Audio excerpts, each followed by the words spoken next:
கேட்டதுமே இந்த ஜிப்மன் மேல பெரிய ஒரு டவுட் வருது. அதுக்கப்புறம் ஜிப்மனை கூப்பிட்டு இவங்க விசாரணையும் ஆரம்பிக்கிறாங்க.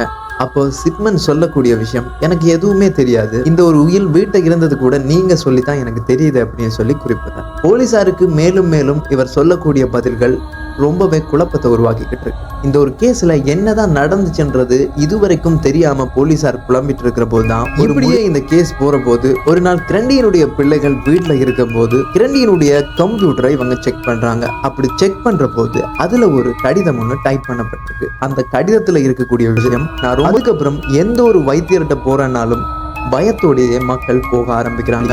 2000 ஆண்டு மீண்டும் இவருடைய வீட்டை வந்து போலீசார் சோதனை செய்யற போது அங்க இருந்து ஒரு புத்தகம் ஒண்ணு எடுக்கப்படுது. அந்த புத்தகத்துல இருக்கக்கூடிய விஷயம் பிரிஸ்கிரிப்ஷன் ஃபார் மர்டர் அப்படின்னு சொல்லி குறிப்பிடப்பட்டிருக்காங்க. இந்த புத்தகத்தை பார்வையிட்ட பிறகுதான் போலீசார் முடிவு பண்றாங்க, கண்டிப்பா இவன் இதை விட பல கொலைகளை செய்திருக்கணும் அப்படின்னு சொல்லி. இப்படியே இவன் பத்தின தேடல்களும் அதிகரிக்குது, விசாரணைகளும் தொடர்ந்துகிட்டு இருக்கு. இப்படி தொடர்ற போதுதான் திடுக்கிடும்படியான பல உண்மைகள் வெளியே வருது.